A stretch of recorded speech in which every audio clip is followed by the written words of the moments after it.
Hello, my name is Andre Silva and this is my A2 Advanced Portfolio Evaluation. I create the front cover, double page spread and contents page for a new regional surfing magazine along with a billboard and website promoting this product. I decided to choose this brief because I got a B for my foundation portfolio last year when I created a music magazine product and felt that if I were to follow a similar brief this year, I could further my skills in this area. I also felt that this brief choice would suit me best because I wanted to learn how to make a professional looking website, as this skill will hopefully help me in the future as I want to have a career in either business or media.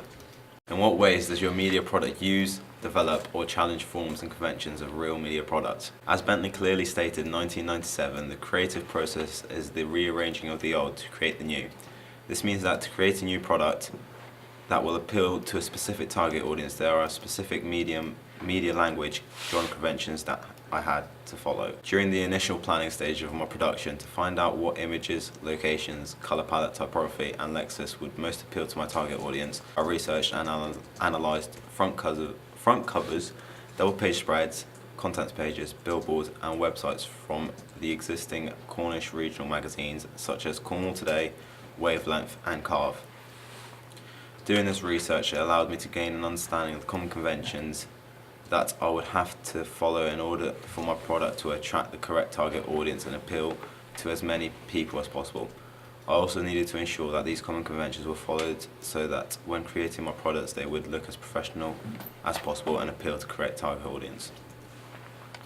However, after completing my genre convention and primary target audience research, I realised that for my product I would have to challenge some common codes and conventions that were on these types of magazines because of my target audience, as I was aiming my products at a younger target audience compared to the stereotypical target audience that Cornwall Today aim at.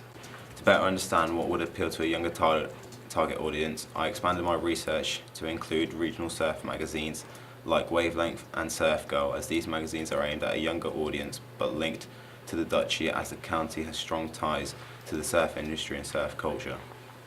There were many steps that I needed to go through in order to create a professional looking magazine, website and billboard that would appeal to the correct target audience through creatively following and breaking conventions. Firstly, I figured out what colour palette I was going to use for all of my products and for my brand. When researching into similar products, I noticed that they all used a similar colour palette across their products to create a recognisable brand image that represents the target audience. For example, Wavelengths use the colours white, green and black on their magazine, website and billboard, as these colours link to the ocean and make the magazine represent the audience who have an interest in surf and environmental conservation. Learning that a 3-colour palette represented and attracted readers in my primary target audience helped me decide on what colours to use, and as I wanted to represent a coastal theme, it came as no surprise that my target audience chose the colours blue, black and white when they completed my SilvaEvaluationP1, as black connotes reef breaks and rocks while the white and blue connotes breaking waves. My research into surf magazines also taught me that because the main image often had the main 3 colour of the colour palette featured within it to make text or text boxes stand out, magazines sometimes used other minor colours to make the magazine content stand out. I observed on magazines like Carve, Wavelength and Surf Girl that 1980s retro day glow colours like bright greens and pinks are in. After asking the opinion of my primary target audience on SilvaEvaluationP1, I decided to use pink as my 4th colour,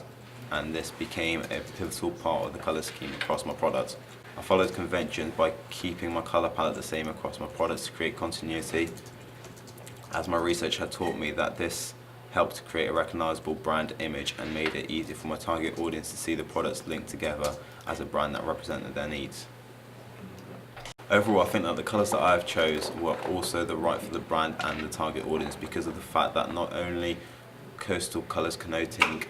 the lifestyle associated with the magazine, but they are also the same colours that are used on the Cornish flag, and by having the same colours restates the regional identity of the magazine with the readers, which links into Higson's 1998 theory that a target audience will feel represented by a product that relates to their regional identity. Using the pink, it also helps me attract a much wider audience, as although all my surfers are males,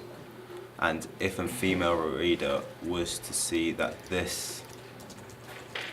could put them off, it's because of the fact that they think it's not appealing for their gender. It means that also attracted female readers with the pink, as it is a colour that is associated with the female gender. Also, by using this bright colour, it also helped me attract my youth target audience and represent them more, as pink is a colour used a lot within youth. I think when using the black and white on all my products worked well,